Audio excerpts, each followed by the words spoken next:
Welcome to On the Frontline, the Military Rec Show, hosted by John Prue, where we spotlight the people, programs, and purpose behind military recreation around the world. In this episode, we sit down with Mike Bensen, a seasoned professional with over 35 years of experience in Army MWR and Air Force services. From recreation programs in Korea to senior leadership at headquarters, Mike shares his incredible journey, lessons in leadership, and what it really takes to build a meaningful career in military recreation. Whether you're in the field, served before, or just curious about what happens behind the scenes, you're in the right place. This is On the Frontline, powered by the DPRS Media Network. Let's dive in.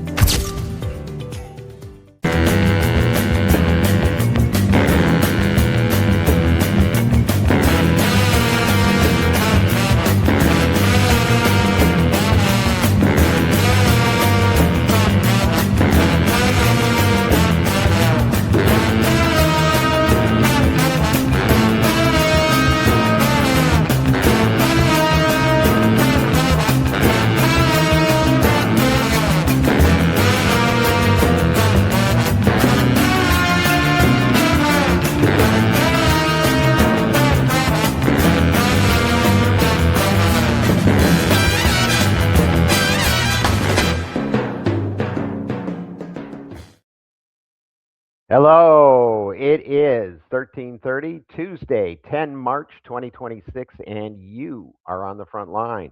My name is John Prue, as the host of this weekly podcast focused on armed forces or military recreation. We talk to professionals in the industry who are in some way making a difference in the quality of life for our military and their families. All right, out there, you might be a morale, welfare, and recreation or MWR professional who directly supports quality of life for our military and families each and every day. Maybe you are or have been in the military and a user of MWR programs and services at some point, and we thank you for your service. Perhaps you are from a business or organization who directly supports or wants to support our armed forces recreation professionals around the globe. You might just be a public parks and recreation professional curious about this thing called military recreation and what it's all about. Or perhaps you don't fit into any of those categories and you just tuned in. Either way, welcome. Welcome to On the Front Line, the Military Rec Show. So excited. We have a great show tonight. Can't wait to introduce our guest. Did I say tonight? Oh, I am way off. It is Tuesday afternoon here. So bear with me here. All right. We are part of an amazing media company called Daily Parks and Recreation Show, or DPRS. DPRS Media exists to honor the parks and recreation community, reflecting on the stories and highlighting the careers and celebrating the real pros who are, who are out there doing the essential work in our communities, and that includes our military communities. First of all, I want to give a shout out to our producer, Jovi. She produces all of her shows, does a wonderful job. She'll work on transitions and try to make us look good, and that sometimes can be a chore. So, Jovi, in advance, thank you very much. Before we get rolling today, I also want to thank our founder of DPRS Media, Craig LeBlanc. Craig has produced and put on and hosted so many podcast shows to date, and he's really impacting the parks and recreation industry. I really want to thank Craig for allowing us the opportunity to have this weekly podcast focus solely on military recreation and the great work being done out there. All right. Today's show sponsor is Outdoor Link once again. We would like to give a special shout out to Outdoor Link, who has been one of the earliest supporters of DPRS Media. If you want to turn your entire city on and off with a swipe of a finger on an app, this is what Outdoor Link does. Outdoor Link builds smart cities, connecting your park lights, splash pads, fountains, scoreboards, bathroom door locks, or anything powered by electricity into a simple app on your phone, tablet, or desktop that you can control from any location 24/7, 365 days a year.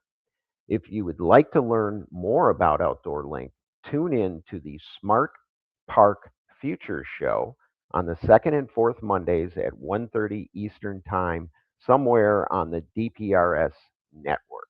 Really good show, and I encourage you to check it out. We're also going to see a spot here on JDP Management Consulting, which is near and dear to me. So, Jovi, why don't you go ahead and play those spots?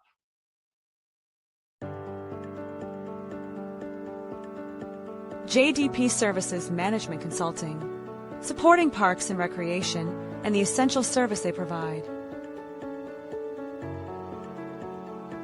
Communities benefit greatly from having dedicated advocates who champion the value of play in open spaces.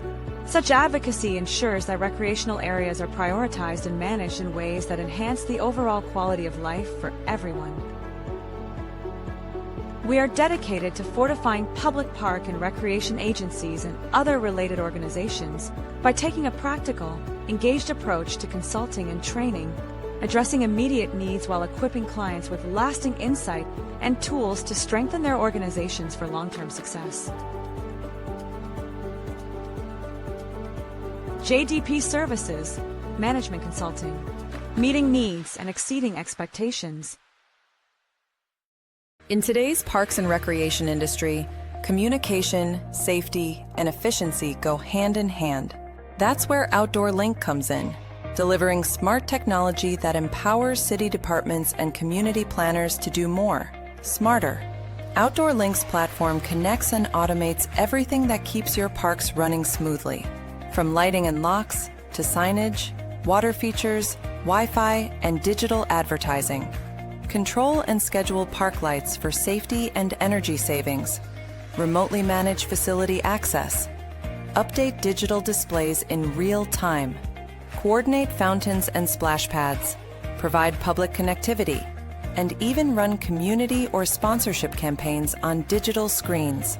All from one simple, unified platform, giving you real-time control, data, and cost efficiency. For parks and recreation agencies, that means safer spaces, smarter resource use, faster responses, and stronger community engagement. And behind every great park story is great infrastructure. That's why Outdoor Link proudly supports DPRS Media Company, helping the daily Parks and Rec Show amplify the voices of professionals shaping our communities every day. Outdoor Link, smart, connected solutions for parks, recreation, and beyond. All right, we are back. If you've been watching this podcast, I always want to focus on what's happening out there around the globe. The MWR pros who are doing really good stuff in all of the services. So we're going to start with that and really kind of focus on a few of the programs, just a few of the many programs that are coming through the Armed Forces Recreation Network, part of NRPA, through some of their social media sites. So, Jovi, if you want to pull up the deck. Okay, first of all, we are looking at boss bro battles at Fort Riley. I didn't know they even did, we used to call them smokers. I didn't even know you could do something like this, but this was so cool. They had a great event recently at Fort Riley and really wanted to highlight that. It was actually a reel that they had done, so there's a video to it. So I would encourage you to go to one of the social media sites. This slide really doesn't do it justice, but I did want to highlight what was happening here. So before we go to the next slide itself, I do want to say I got a little grief from some of my friends in the Army who said, "Hey, when you're showing these programs, it seems to be heavy Navy MWR stuff." Doesn't work that way, but I will say no Navy MWR this week. We have strictly ones from other services. So let's take a look at the next one. Golf Glow Ball tournament at Fort Rucker. Really cool. They had a ton of people come out for this. It was 9 holes. It was a four-team scramble. I love golf. I think my guest loves golf. So I thought this was really cool and unique. And the turnout was awesome. So good job to the team, the FMWR team at Fort Rucker. Sorry, the text got a little moved around when we put it up on the screen here, but a rock painting event at Langley. It was through their communion, Langley Air Force Base. It was a community recreation program. It got the families and the kids involved, and they were painting these rocks and, either with colors or messages on them, and had a whole thing around it. I thought it was a really cool, just community recreation event. I think that really depicts what community recreation is all about. So good job to the team at Langley Air Force Base. Okay, and then yes, Coast Guard has a base up in Kodiak, Alaska, and they had a really cool concert. And again, this doesn't do justice. This was a reel or video as well, and it was really cool um, with the music in the background, and it looks like lots of people turned out and they had a great time. But you're in Alaska this time of year. I think it's good you have a little entertainment and something to do. And I know the team from uh, Coast Guard Base Kodiak does an awesome job. So again, thanks to them, and good job. Maybe I can make it up to the next concert they have up there. All right. And then finally, here's QR codes. We'll keep this on the screen for a little bit.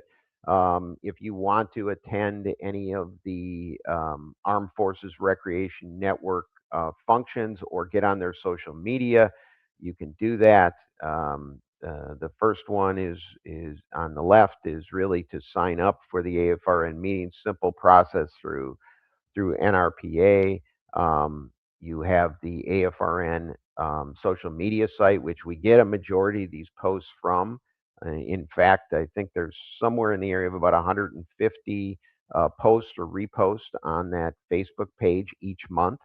So that's quite a lot to be able to see all of the cool things that are happening. So if you're not a member, please, check it out, or you can just search it and ask to join. And then we also have a LinkedIn group, a little bit smaller. We got nearly 1,000 people in the Facebook group.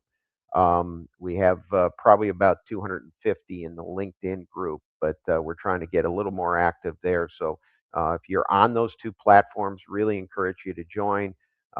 If you're a business, if you're tied doing business with Armed Forces Recreation, or you are part of it, or you are past person, we'll accept just about anybody on this one. But it's a great way to kind of stay in touch and network. So enough with that, Jovi. You can take that down and actually bring up our guest here. All right, there he is, Mr. Mike Bensen. I'm so glad to have you, Mike. Mike is currently the principal consultant and managing member of RS&H Solutions LLC out of Arizona. However, Mike has a storied 35-year career with a little bit with Army MWR, but mainly with Air Force Services, including 8 years as the deputy to the commander and chief operating officer at headquarters Air Force Services in San Antonio. So before we get into your journey, Mike, you're retired DOD. You're doing some consulting on the side. We have lots in common, my friend. uh, and first of all, I have to ask, how's the golf game?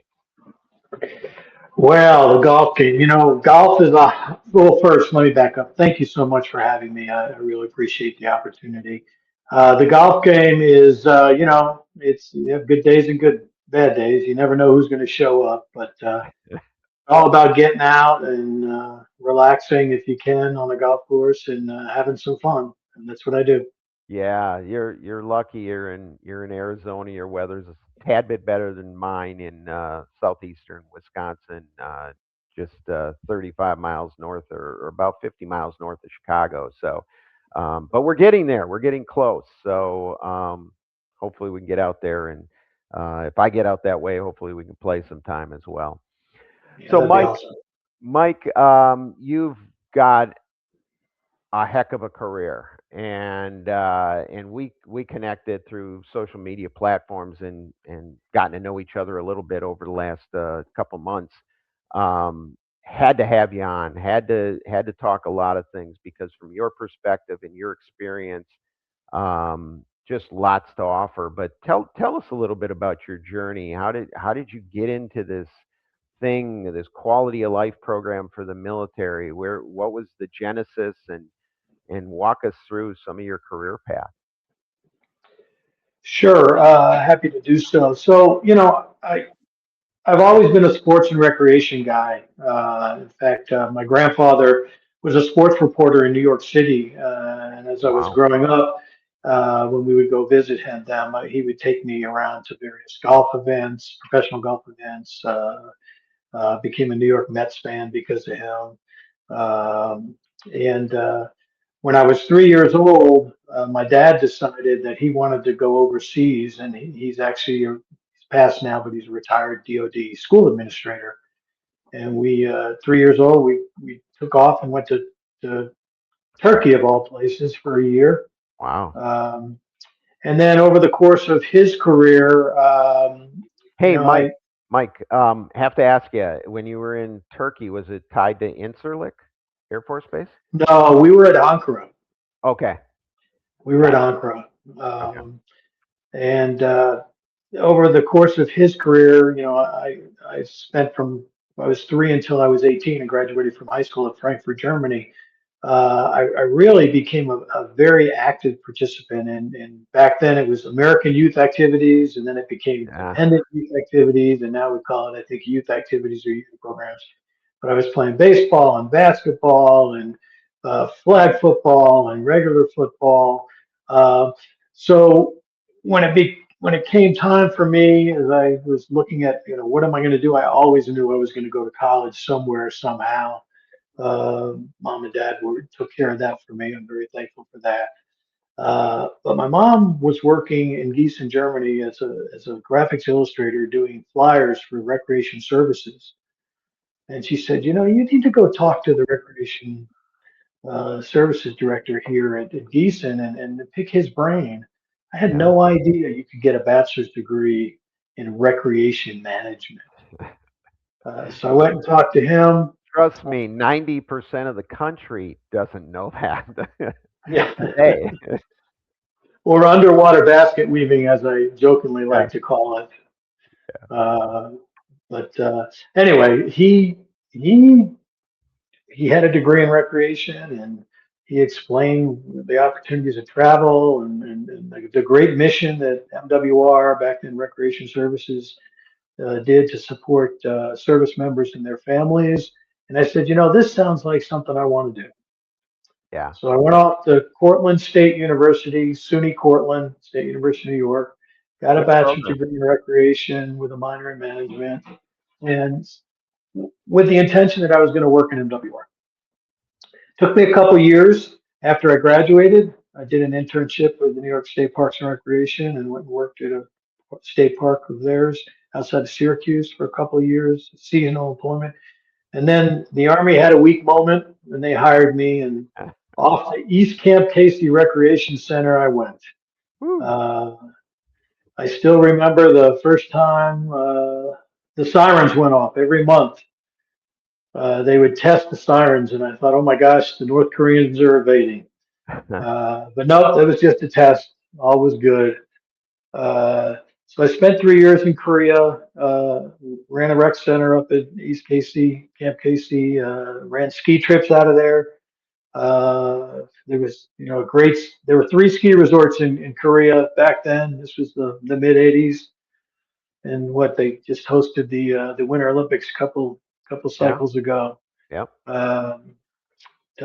Was teaching skiing up there, was doing some ski patrol stuff with the Korean Ski Association, having a blast.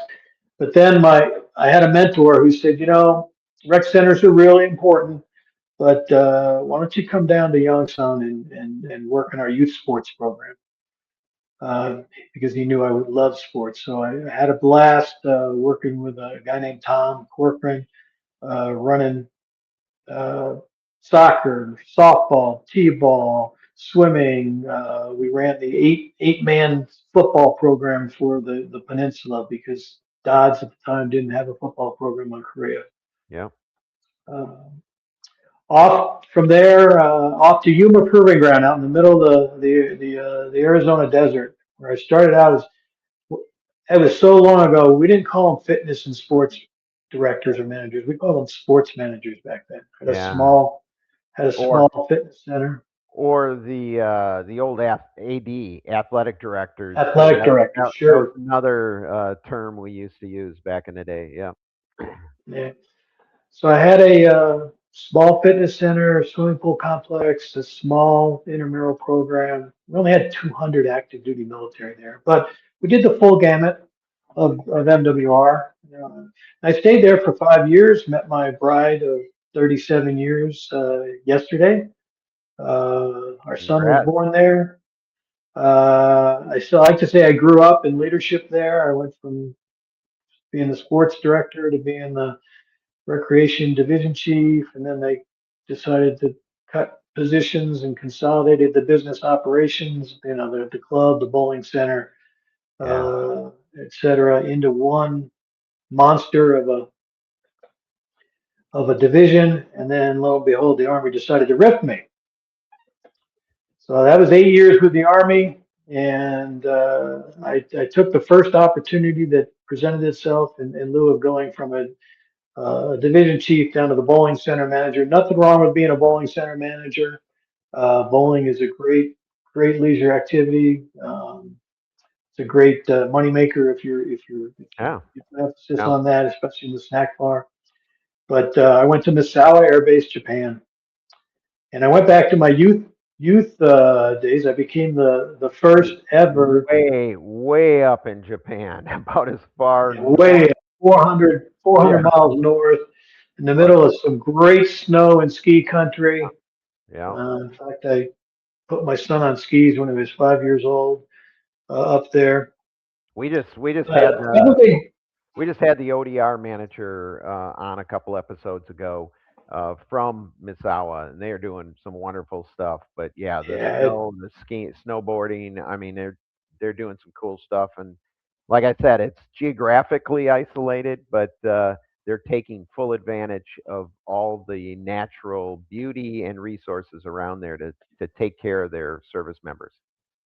yeah, it was a great place, and it was uh, a great place to get engaged and inserted into the Japanese culture up there. The Japanese Air Self Defense Force shared the wing, the base. Lots of cultural stuff going on. Anyway, um, but probably took on the most challenging job I ever had in my career at Misawa as the youth flight chief. And back, flight chief, division chief, they mean the same thing. Air Yeah. Force likes to fly, so we call them flight chiefs. Um, but I had three child development centers in my flight, a huge family child care program, a great school age care program, youth sports program, lots of fun stuff. But as anybody who has worked in the youth business knows, it's all about the kids until mom and dad get involved. Yeah, yeah, yeah. And And Mike, we are going to talk about career development here on the backside. This is really kind of the emphasis, and I love you're touching on this because here we go. You're a recreator, you're a sports guy, you're doing all this stuff, and all of a sudden you start to get these extra added duties. You get experience, and all of a sudden you get these business lines, and childcare is a whole different animal from there, but you have to figure it out. And, hopefully you get the training and you've got the gumption to be able to go forward and learn the new business lines. But again, we'll get into that. But I'd love to, where you're going, you're stepping up, grabbing more responsibility and figuring it out. But that's, kind of what you need to do. to move on and move forward? Yeah, there's a lot to broadening yourself to prepare for whatever Yeah, future yeah, job opportunities you want to go after. And I didn't know it at the time, but that's exactly what it was, a career broadening opportunity that the Air Force gave me. And I would be remiss if I didn't thank somebody now, Miss Eliza Naismith, mm, who took me under her wing, recognized that I had a little bit of gumption, a little bit of smarts. And she was our command youth specialist at PACAF, Pacific Air Forces. And every day, I'm sure she walked into her office and there was going to be a voicemail on her phone from me saying, "Eliza, help! What do I do in this situation?" So I went back to my roots at Misawa. I got asked by the deputy and the commander there if I wanted to go back and do go back into recreation because they knew that's where my heart was. So I did that for about a little under a year, and then off to Kadena Air Base, or as I like to call it, the 18th Imperial Services Squadron. Uh, there was an ongoing debate on who had the bigger, the better squadron between Kadena and Ramstein. But now I know that Joint Base San Antonio really has the biggest program in the Air Force. But I went down to be the Recreation Community Support Flight Chief down in Okinawa, and that was an amazing experience. The first and foremost, Okinawa is a beautiful, beautiful yeah, island in the middle of the Pacific.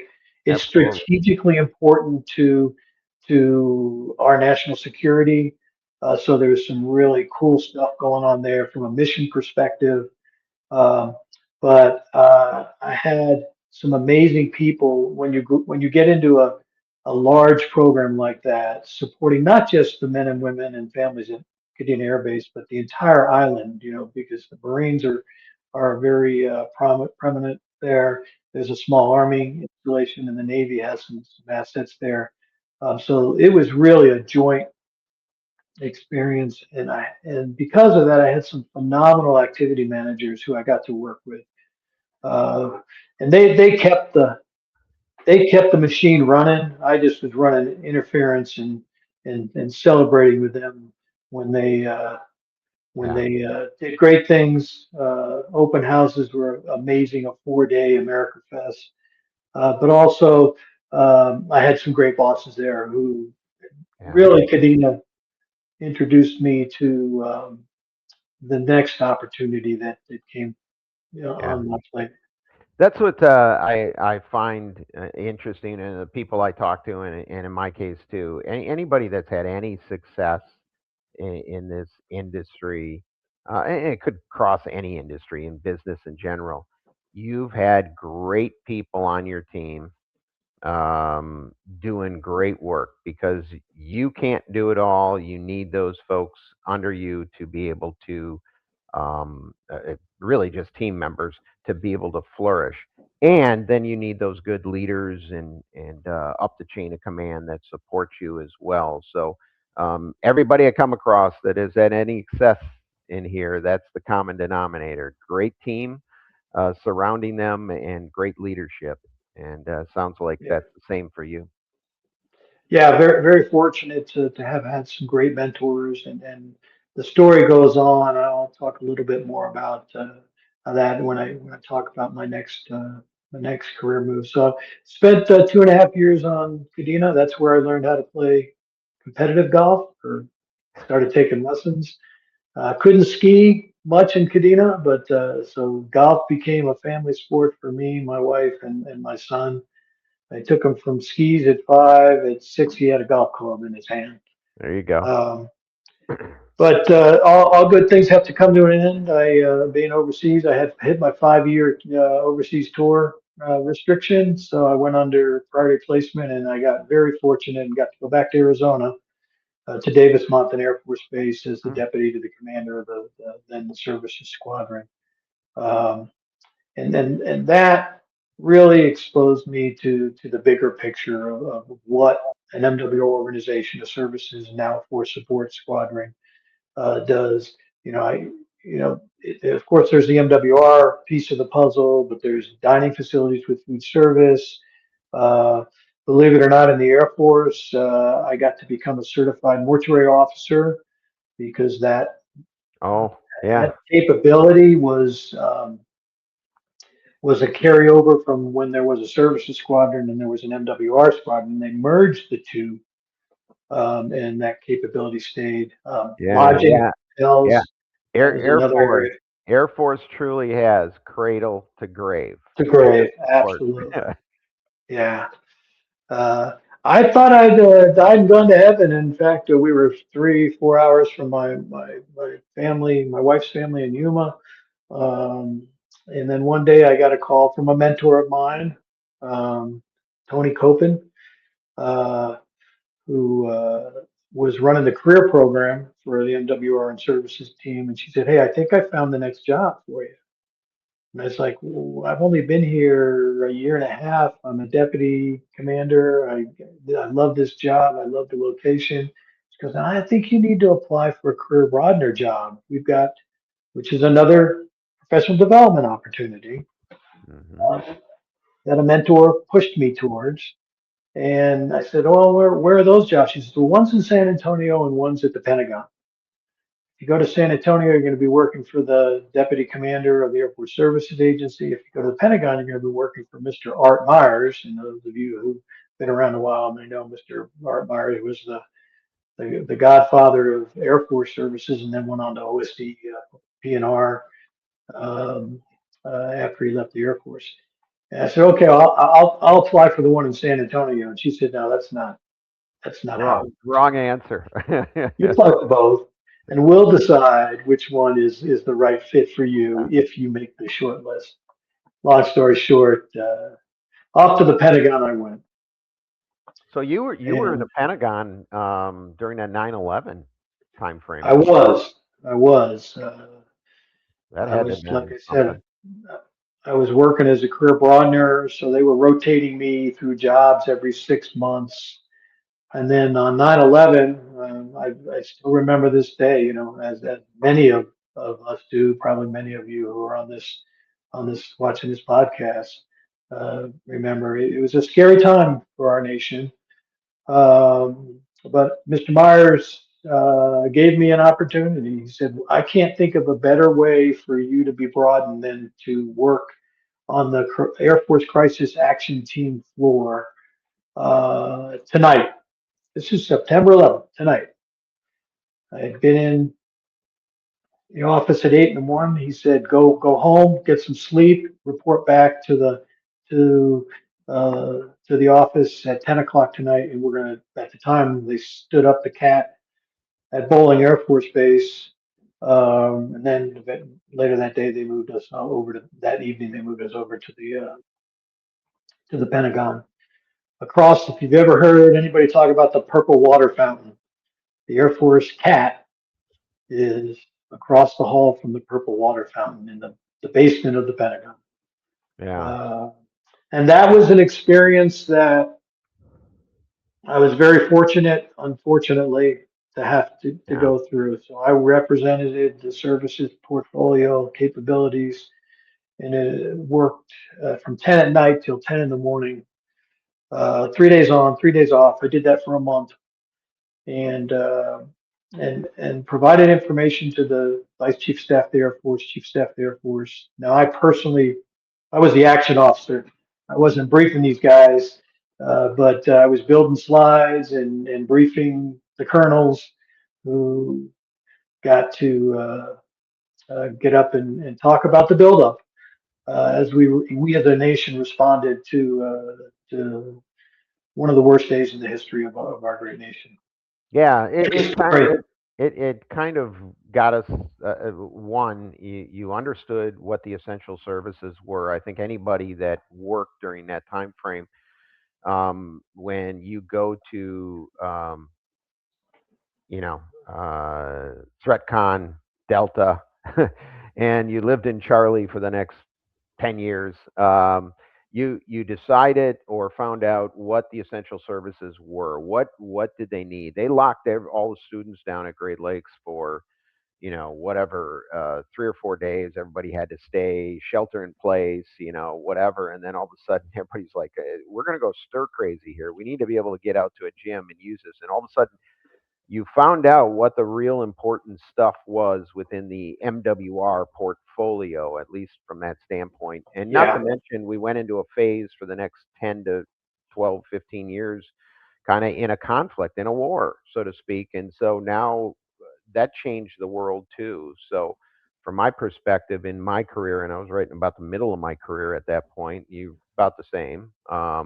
It just it okay, we're not in conflicts. Now we're in a conflict for a long period of time. And then there's, wounded warriors coming back. The whole wounded warrior program stood up because of the ripple effect. So again, that's a whole nother episode to talk about, but thanks Yeah. for sharing that part of your career. So, what happened with the last 15 years of your career? It looked like you took off and eventually got back to San Antonio in a senior position.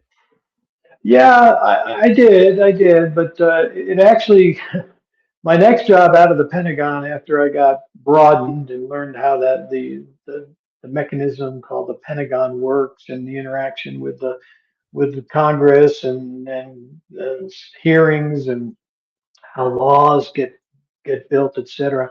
I actually went out to Edwards Air Force Base to be the director of services. A job very similar to yours as the MWR director. Funnest job I ever had. Again, some great people I got to work with. I had 35 or 40 odd military assigned to my division. My wing commander did not care that I didn't wear a uniform. I still had to get those 35 active duty airmen. And at one point, I had 7 lieutenants. That's another story in itself. Ready to go to war and to deploy. So I was doing sorts, status of readiness of troops reporting. I was doing home station training with them. I was doing search and recovery exercises, the whole gamut, along with the traditional MWR uh, uh, mission, golf course, bowling center, 3 swimming pools, fitness complex, community center, arts and crafts, autocrafts, the whole gamut of stuff. And then I will tell you, when I was the deputy at Davis Mountain, I thought it would be an easy step up to become the guy in charge, the civilian leader of the whole program. Boy, was I naive. Uh, Advising the person who has the responsibility and being the person who has the responsibility is a whole different ballgame. Yeah. Uh, but I didn't screw it up.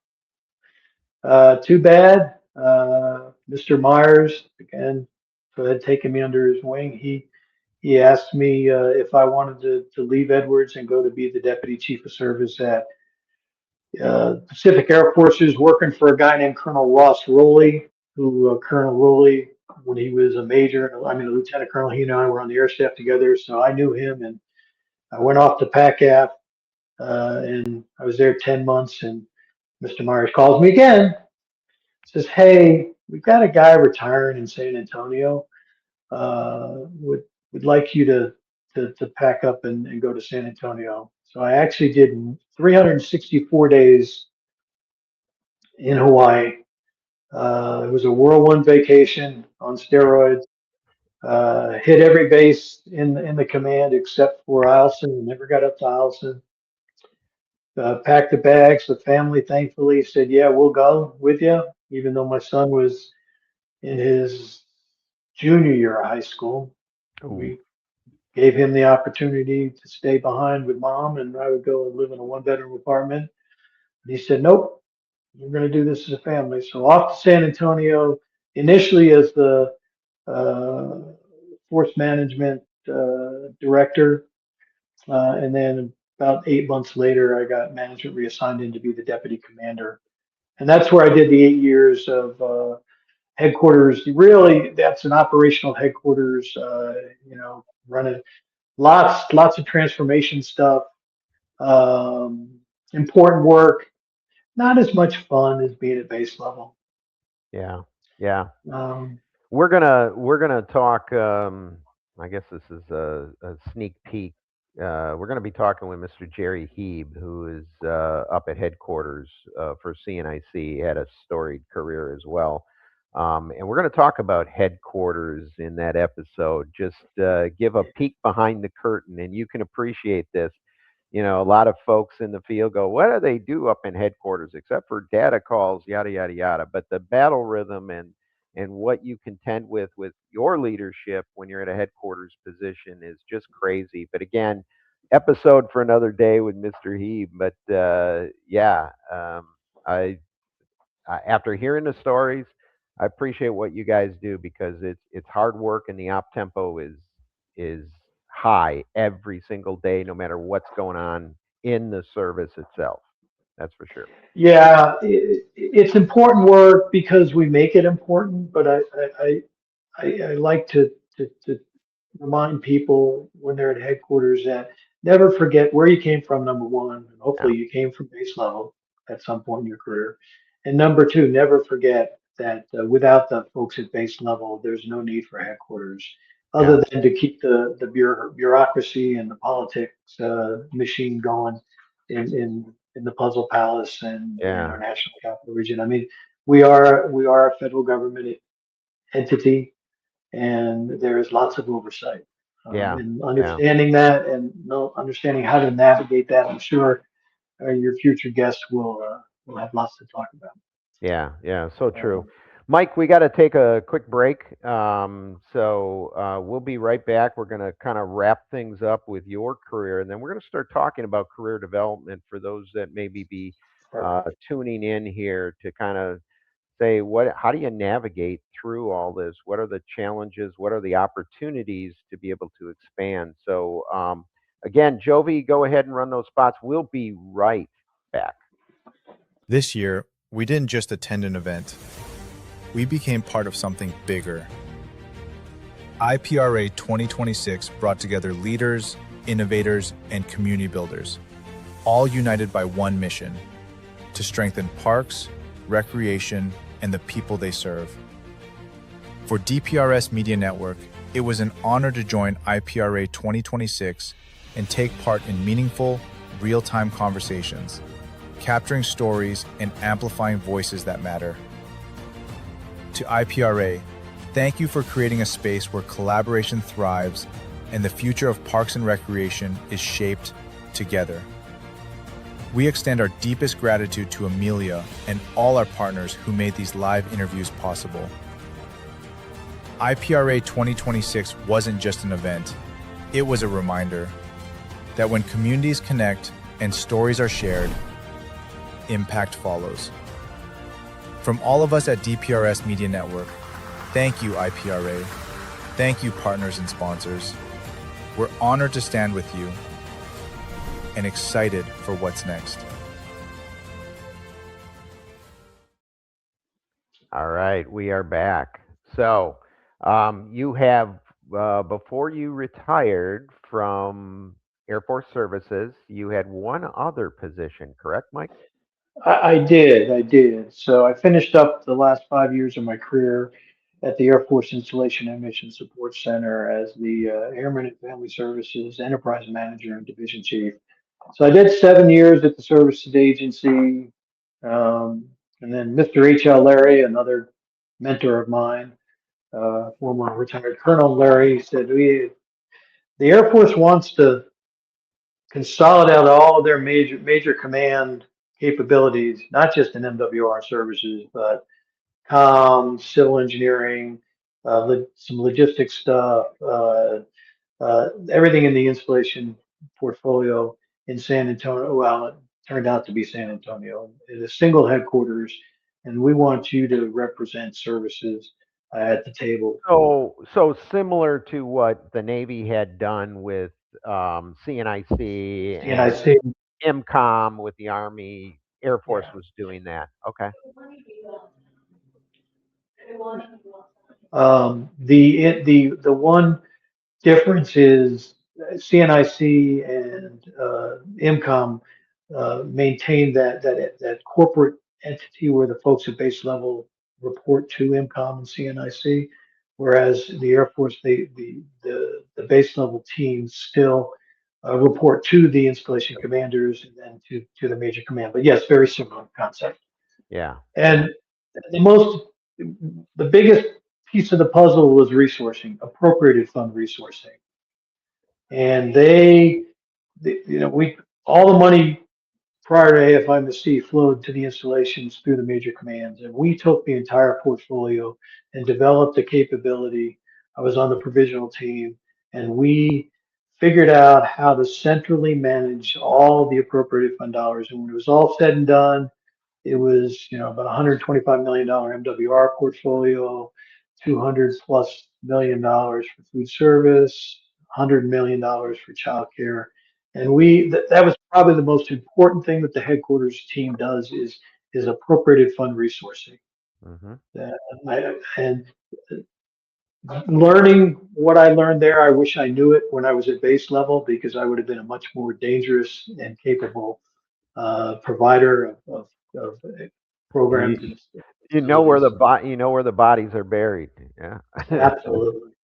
So I did that for 5 years, and then said, you know what, it's time for the next generation to take over. And so that's when I retired in 2020. Yeah. Yeah. And off into the consulting world. So, Yep. yeah, we've had some good discussions about consulting as I slide into that world a little bit and dabbled there. So you've been a good guide for me along the way in our brief talks over the last couple months. Okay, so let's talk about career development. You've had some great opportunities, and I certainly have a take on this. We talked a little bit about it. The whole idea of you start as a recreator. Not everybody comes into this business as a recreator, but typically that is the path in. You come in and you're a programmer. Whether you had a college degree or you fleeted up, it really doesn't matter. You're to step up, you need to do different things and you need that baseline. So, um, anyways, career development. Uh, what's your take on a path for someone at that mid-level management if they want to move up? Not necessarily in the quality of life world, but just move up, maybe within the realm of MWR or recreation, depending on the service. That's a great question. And, I got to say, I never knew when I was then a UA5, which was a GS5 equivalent at a rec Hmm. center in Korea in 1985, that someday I would be the deputy to the commander of the Air Force Services Agency. But I think the, the sooner you can figure out what you want to be when you grow up, the better. Hmm. And as I see it, there's two tracks. There's a general leadership track, which I took. I think you took in my definition. Where there's a functional leadership track, where and we need both in our business. Once you figure out which track you want to go on and where you want to be, you gotta develop yourself. And then what does that mean? Um, you know, knowing what the next job is, it's a stepping stone process. What are the right jobs you need to take to get to where you want to be? 5 years down the road, 10 years down the road. Uh, Make sure you train yourself. Granted, the organization has a responsibility to train and develop, but in my experience, that's mostly job specific. And when I say job specific, I mean it's really the job you're doing today, not so much the job you might be doing in the future. Ideally, those could go hand in hand. Um, and then when you stir the pot, you between the right training, the right education, and the right experiences. And when I say Yeah. training and education, I really believe they're two different things. Education is formal training. Sometimes you'll get a degree out of that. Sometimes you won't. I'm not an advocate that the only way you can be good at your job is to have a bachelor's degree or a master's degree. There's a whole lot more to the equation. Professional certifications are something that, in my experience, are overlooked. But if we always talk about, a golf course manager needs to be a PGA, Class A professional. Okay, that's easy. Child and youth folks, they need to have a degree in early childhood education. But After that, it's kind of a crapshoot. Yeah. Well, Yeah. and I don't think there's a single job other than that youth job in Misawa that I had to have a bachelor's degree in anything. Uh, and a bachelor's degree, a master's degree, they don't always prove what you're capable of, but they will show that you've got initiative and also uh, where you may be competing with others who have a bachelor's degree or a master's degree. They'll weed out the best possible solution for the organization. The best candidates typically have developed themselves more than just on the job training. Yeah. Yeah. I think you touched on a couple things. One, you can't just rely on your organization to say, "Hey, I'm going to train and develop you." That should be a strategic goal for the organization to develop your people. And you're going to have some opportunity. Some organizations are better. You need to take ownership of your own career and professional development. There's no doubt about it, and that's the one thing I would preach.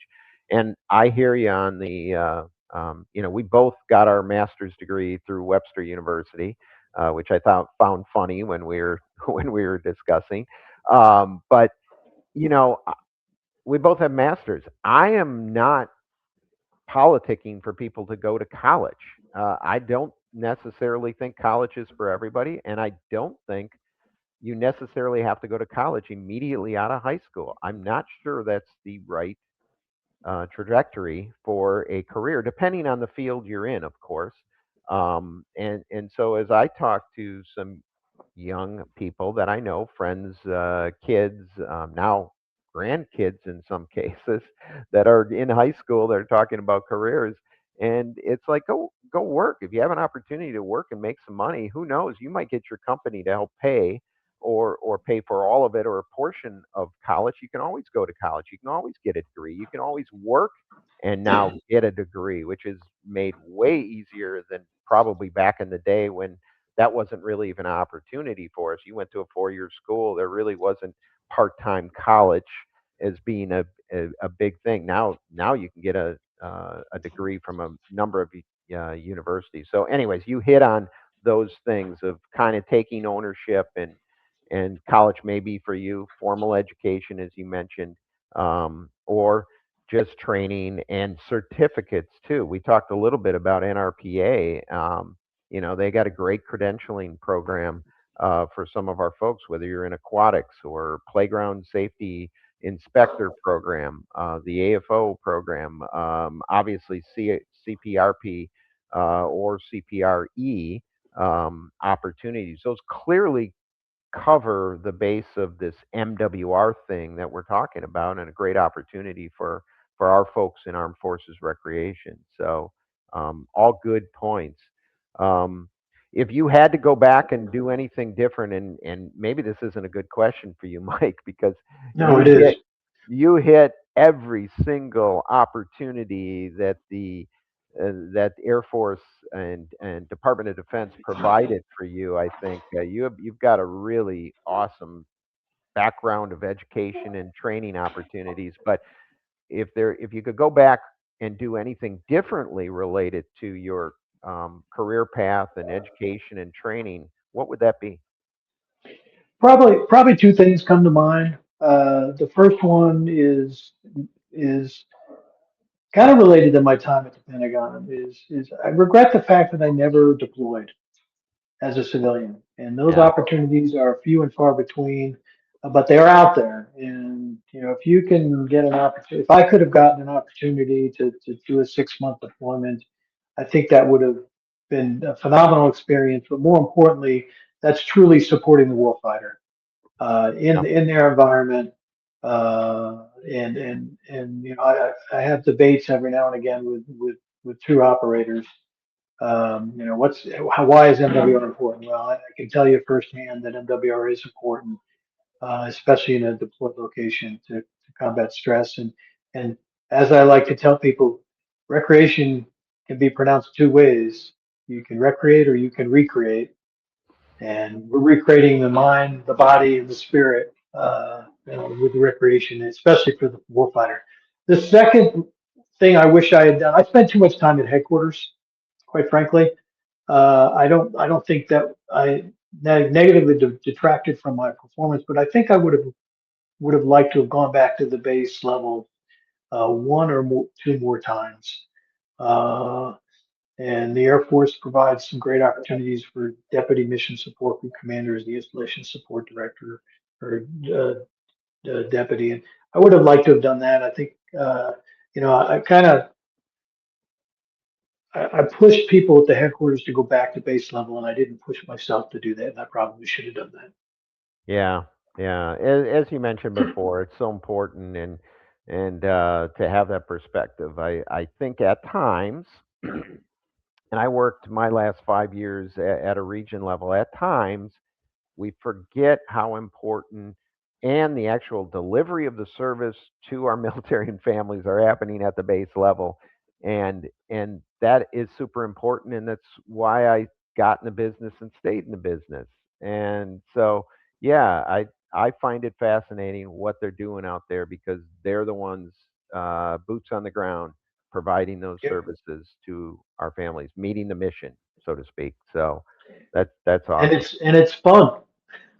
Yeah, it It's is. still work. I said Yeah, the funnest job I had was out at Edwards, delivering programs, facilities, and services.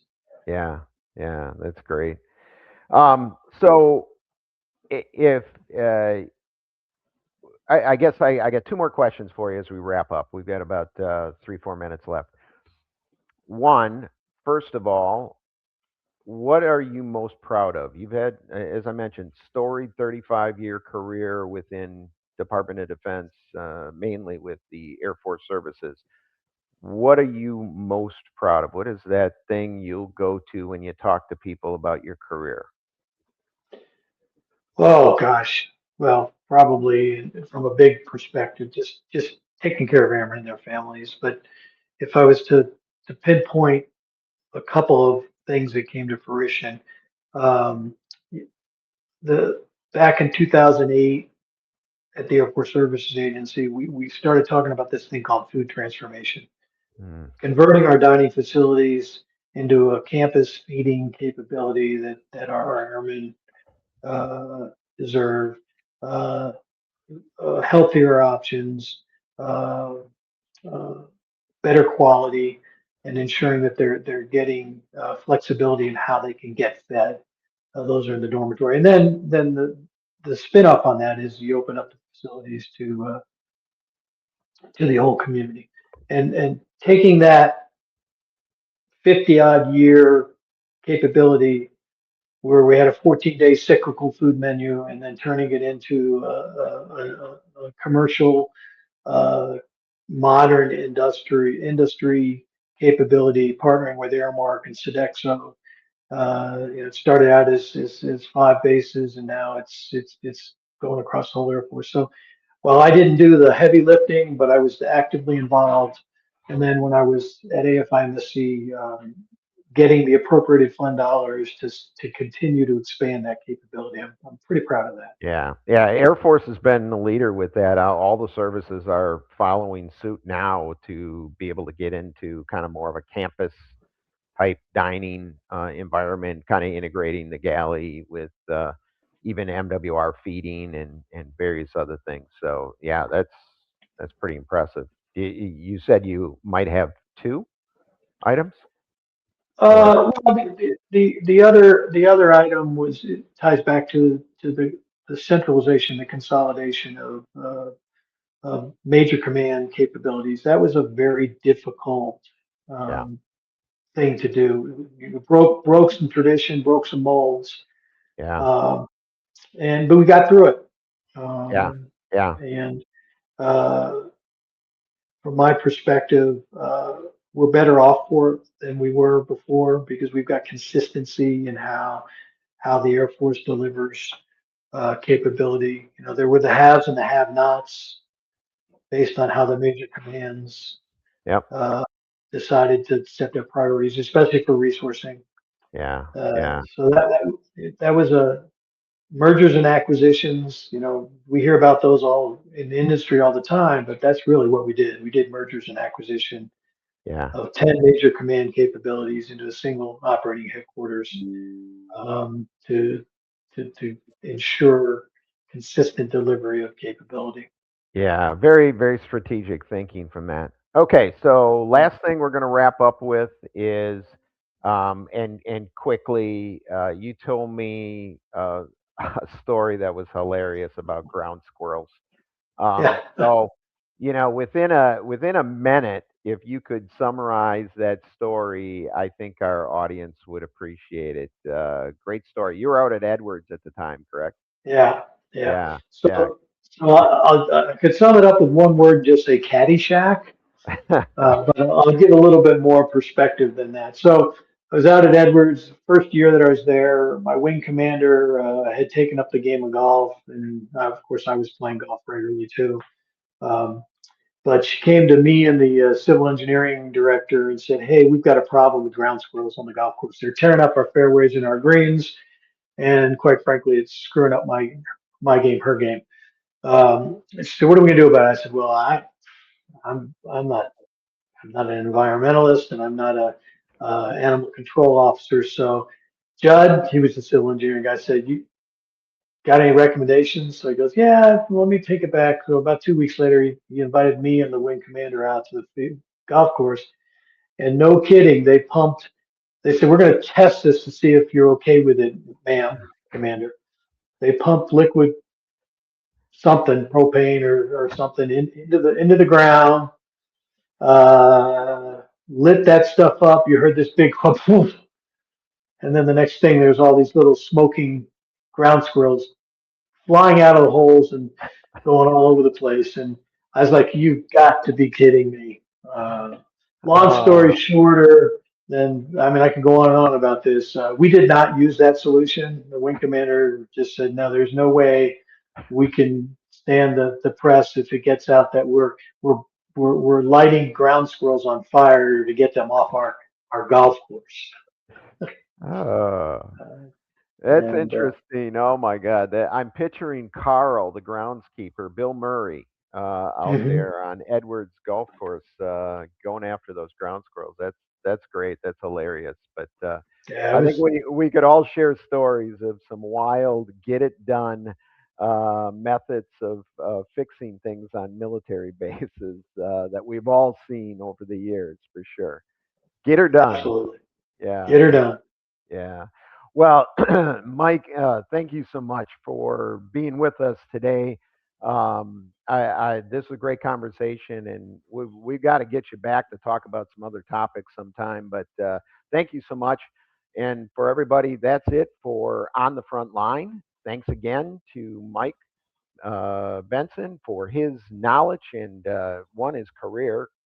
Compliments to him. And amazing story and journey, quite honestly. So that is awesome. We'll be back next week, same time, same place for another great episode. So on behalf of all of us at DPRS Media and On the Front Line, the Military Rec Show, I am John Prue, and we are out here. Before the game, before the lights, before the pressure, there's a moment most people never see. Welcome to The Athlete's Commute, a podcast distributed by DPRS Media Network, co-produced by Her Sports, and hosted by Jordan Ziff. Each episode, Jordan gets behind the wheel, driving athletes to practice, to training, to game day, while getting to know who they really are beyond the jersey. The mindset, the grind, the sacrifices, the moments no one talks about. No scripts, no filters, just real conversations in real motion. Because every athlete has a journey, and every journey deserves to be heard. This is The Athlete's Commute. Buckle up. Are you a vendor, brand, or service provider ready to connect with the heartbeat of local communities? At DPRS Media Co., we tell the stories shaping parks and recreation across America. Through podcasts, live streams, videos, and newsletters, we reach frontline leaders, city directors, and decision makers every single week. From youth sports and facilities to programming and policy, our audience is your audience. Sponsoring or partnering with DPRS Media Co. puts your brand in front of the professionals who build, budget, and buy for their communities. Launching a new product, growing your presence in public spaces, targeting cities, counties, or departments, DPRS is your trusted media partner. Whether you're in software, turf, aquatics, robotics, smart cities, or special events, partnering with DPRS puts your brand in the story. With commercials, interviews, social campaigns, newsletters, and live shows, we're your media team. Partner with us and grow your impact in the $200 billion Parks and Rec industry. DPRS Media Co. Stories that move Parks and Rec forward. Your audience is here. Let's meet them.